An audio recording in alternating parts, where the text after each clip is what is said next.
retired Los Angeles Lakers basketball star Kobe Bryant has been killed in a helicopter crash. It happened this morning. The chopper reportedly went down just before 10 a.m. local time. Once they have done it. Chiefs are Super Bowl champions here in Miami as they win it here in Super Bowl 54. The summer of 2021, that's when the 2020 Summer Olympics will now be held in Tokyo after Japanese officials and the International Olympic Committee announced today the games would be postponed. Outrage after a black man was shot as he was out jogging in South Georgia. There is video that shows two white men confronting Ahmaud Arbery. 26-year-old Louisville first responder shot 8 times and killed by police. The man they are there to investigate lies motionless on the ground and is pronounced dead shortly after. The man was 46-year-old George Floyd. The nation erupted into scenes of chaos, violence, and widespread destruction into the early morning hours. Dozens of American cities up in flames. Hours before a curfew was ordered, the city became a war zone. Large groups torched police cruisers. No justice! No peace! No justice! No peace! Sir. Today, the World Health Organization officially announced that this is a global pandemic. Particular item flying off the shelves, toilet paper. Italy has expanded its response to the coronavirus by locking down the entire country. Small border county is so overwhelmed, doctors are now deciding who lives and who dies from the virus. New warning tonight. The U.S. does not have enough coronavirus test kits to meet the current demand. The U.S. has now surpassed 4 million cases of coronavirus. Coronavirus hitting a new milestone. More than 16 million cases worldwide. A lot of people kind of use this analogy talking about Black Lives Matter as a movement. It's not a movement. When you're black, it's not a movement. Able to ask questions about the importance of voting, how we can continue to empower our brothers and sisters to vote. We sit here and say it's a movement, and okay, how long is this movement gonna last? Don't stop the movement. No, this is a walk of life. When you wake up and you black, that is what it is. It shouldn't be a movement. Who do you think's gonna win the West this year? Clippers. Clippers or Lakers? Clippers. Why? I think their pieces fit together a little bit better. When you look at the Clippers, top to bottom, starter, perimeter, superstars, their depth. I mean, this is where the Lakers fall off. If you remember on Christmas, they had a lead of 12, 13 points, and we thought the Lakers would run away. But then here come the Clippers, the bench. They just wear you down over the course of 48 minutes. The Clippers are loaded, and this is going to be like an advanced, organized version of rec ball.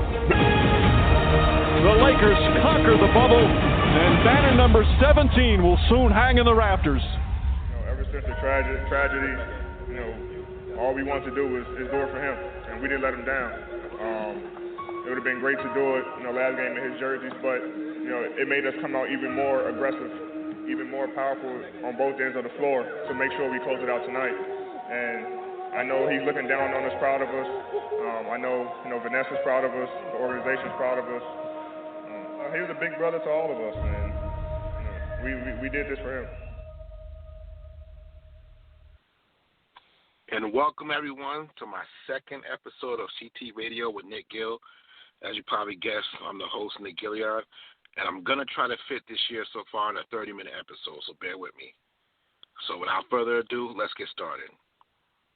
As everyone knows, unless you were living underneath a rock, on January 26, 2020, the sports world, probably the world in general, was shocked by the passing of Kobe Bryant. And being a Lakers fan, this kind of hit me a little hard. And it was weird because I don't know Kobe Bryant. I don't know his daughter. I didn't know the 7 other victims on the helicopter. But it's one of those things where being a Lakers fan and growing up, with Magic Johnson, Kareem Abdul-Jabbar, Shaquille O'Neal, Kobe Bryant, you just, you expect legends to live forever. You expect, you don't expect this kind of thing to happen. So when I heard the news, like so many people, it hit me deep, unusually deep, because, like I said, I didn't know Kobe Bryant at all, but it was just one of those feelings like, damn, like the universe lost someone, and that's gonna be a tough one. But with this tragedy, this triumph, being a Lakers fan, you know, I can't go without bringing up the LA champions. We did it. Now we are tied with them damn Boston Celtics for most NBA championships all time. And if they stay together next year, which I think they do, I think Davis stays. Obviously, LeBron looks like he's not slowing down. We'll surpass the Celtics, and then, what are they going to say then? Nothing. So, a big shout-out to the Lakers. Congratulations. It's about damn time. For a minute there, it was looking bleak, but we pulled it off. And that brings me to my next conversation, which is the GOAT conversation. And although LeBron does play for the Lakers, and I've seen firsthand what he can do, given with the pandemic and having to go through the bubble, with no excuses. I've seen this man will his team to a championship. And the feats he's able to accomplish and all of his accomplishments overall, I'll put LeBron James second. I still can't put him past Michael, just because, seeing both eras, I was able to see what Michael did and how he did it, and who he had to go through, and what he had to do to get there, being unblemished in his championship runs and going 6-0. I believe it would have been 8-0 in championships with 8 Finals MVPs if he didn't retire. So, I will admit, what LeBron's doing now at 35 years old, I've never seen a physical specimen like this. I've never seen anyone be able to dominate like this at this advanced age. But I guess, nowadays, and the way he takes care of his body, it's definitely possible. It's definitely possible. But I can't put him past Michael.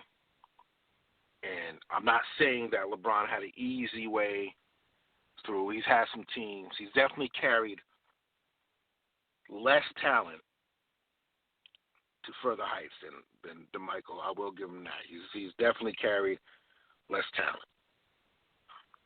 You see what happens when he gets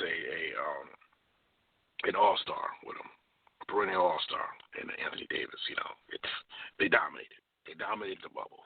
So, and I believe next year, hopefully the crowd being back and it being a regular NBA season, they'll be hyped.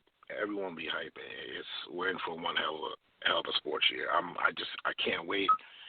Everything is so strange nowadays. Everything is the fans not being there, and it's just not even going to a game. Just watching on TV, you realize how much things are different without fans. And I hope athletes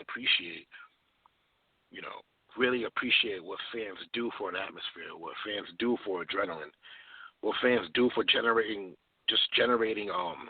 overall capital for their teams and for the NFL in general. Excuse me.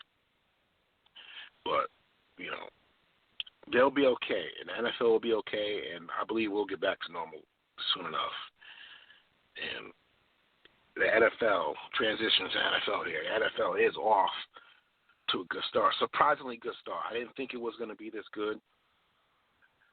I didn't think it was going to be able to push through like they did. Obviously you have some people catching COVID, and that's definitely impacted some of the games. But you can't control everything. Other people go out. It's not necessarily the players. It could be the players, but I'm not 100% sure, because other people do go out.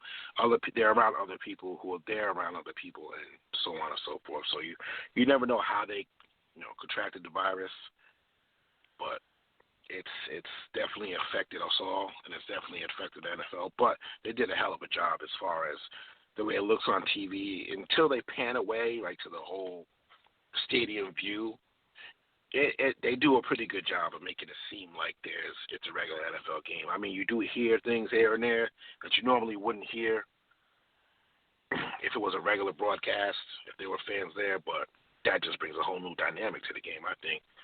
I don't think that's a bad thing at all.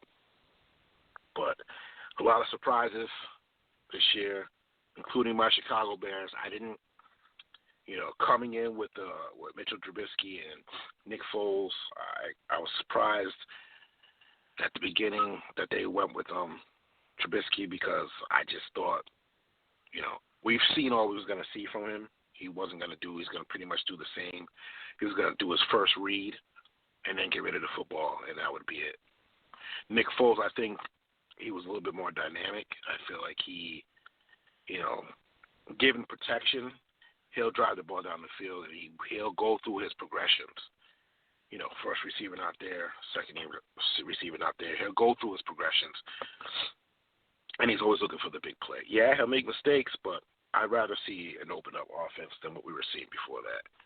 And let's be honest, before the defense is just keeping us afloat, though, anyway. Regardless, our defense is playing lights out, and I'm surprised where we're at right now.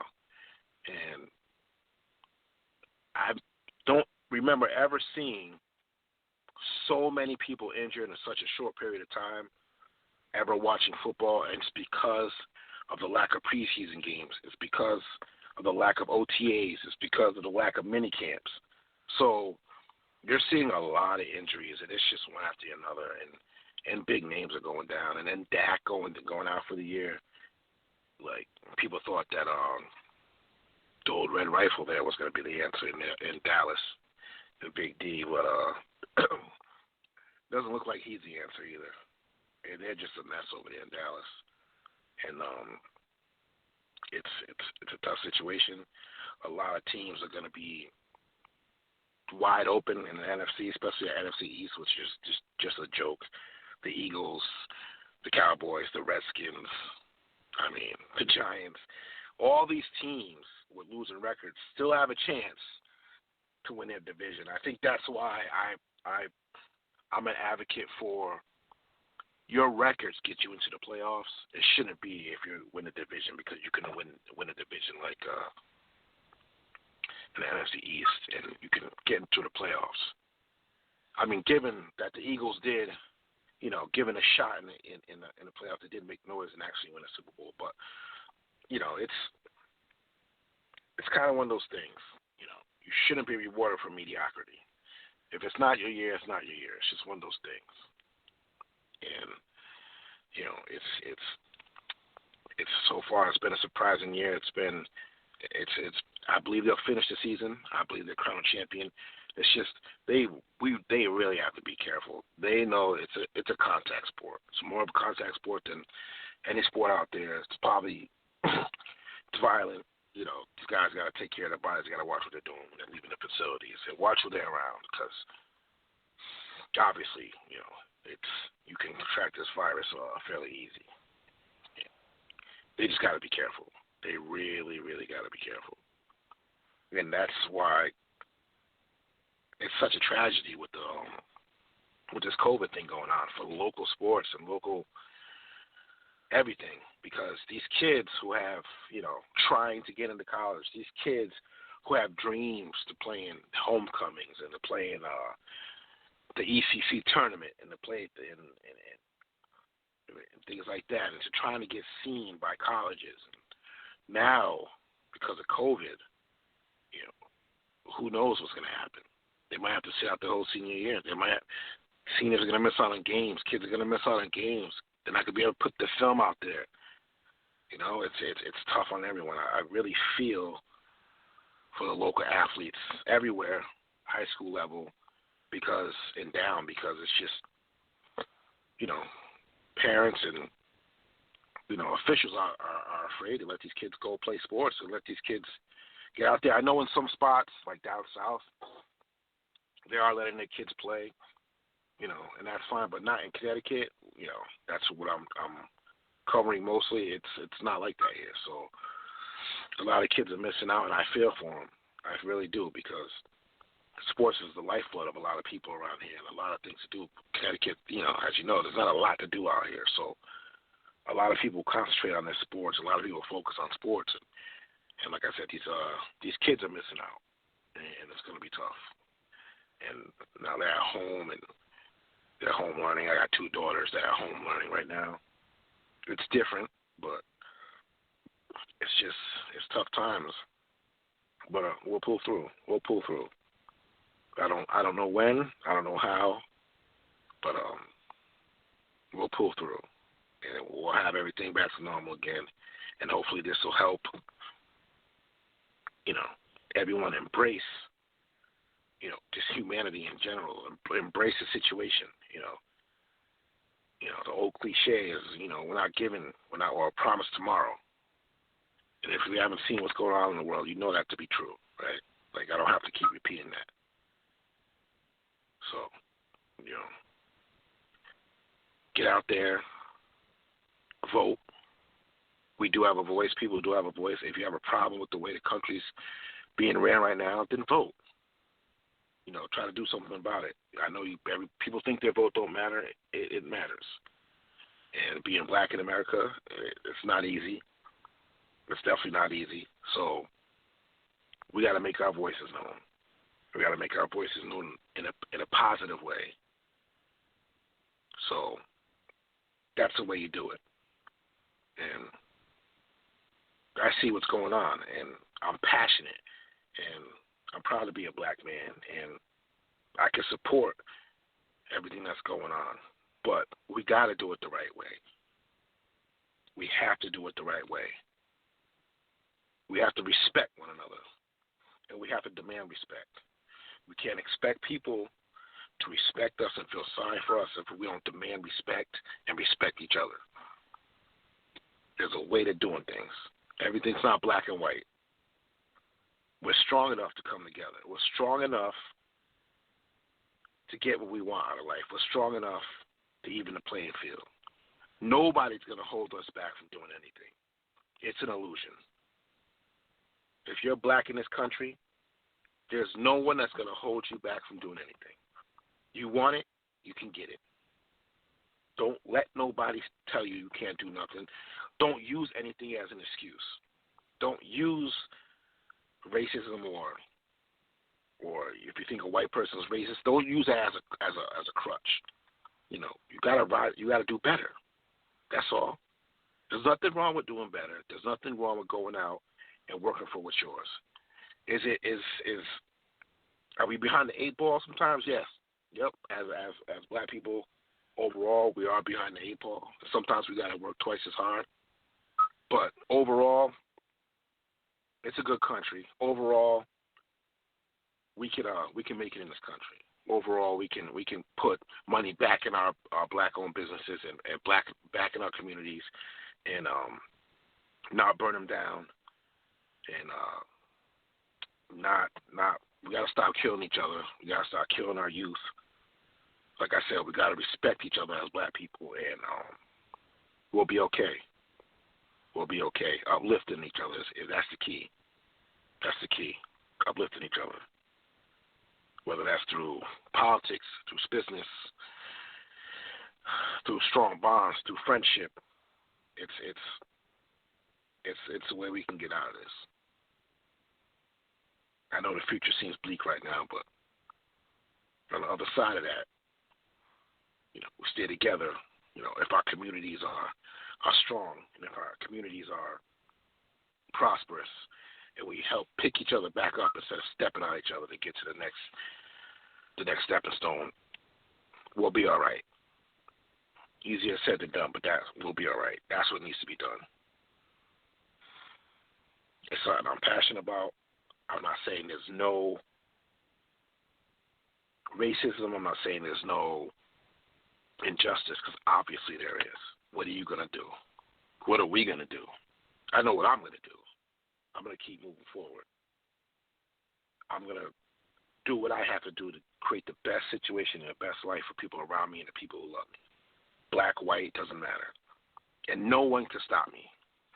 No white man in this country can stop me. No black man in this country can stop me from doing what I need to do to be successful. That goes for everyone. So let's get on that. And, man, I can't wait. I cannot wait to go back to normal. I cannot wait to be able to go outside, go to a store, be normal, not see all these masks, people being able to greet each other. I don't want to talk to people through a computer screen anymore. I want to be able to go to a football game. I want to be able to go to a basketball game. I want to be able to go to a game. I want to be able to go to my daughter's recital. I want to be able to go to my daughter's concert. I want to be able to go see my mother. I want to be able to go do things that I took for granted. And I feel like now people can sit back and you figure we took things for granted. Took everything for granted. And this will give us a time to reflect and be better people. Come out better on the other side. I know it sounds like I'm preaching. I'm just speaking from the heart. It's my first episode back on. I'm going to be doing this first weekly, and then I'll step it up, and it'll be a daily thing once I get some traction, get my feet on the ground. But it's been one hell of a year. I believe that we'll crown a champion in the NFL. They already did in the NBA. I believe, obviously, the MLB will crown a champion. That they pull through. So, on a positive note, we're if you're a sports lover, there's some positive things to take out of this. We're getting through it. It's not pretty. It's not perfect. But we're getting through it. We're getting through it. And everybody out there who's worried, who doesn't know what the future brings, work on your mental health. Mental health is key. If you keep your mental strong, you keep your body strong, and you'll be okay. It's a lot of people freaking out because of uncertainty of what's going on. Rightfully so. This is something that's touched a lot of our lives. But like I said, keep your mental strong. Keep God in your heart, or whatever you believe in, whatever you follow, whatever spiritual guidance you need. You reach out to that, and you keep that in your heart. You'll stay strong. So it's work for me. It's work for my family. So again, 2020. Get through this year. 2021, we'll be rolling in hard. We'll be rolling in fast. We'll be ready to go. So I want to thank everybody for listening. This is Nick Gill with CT Radio, and I'm out. Till next time. Peace.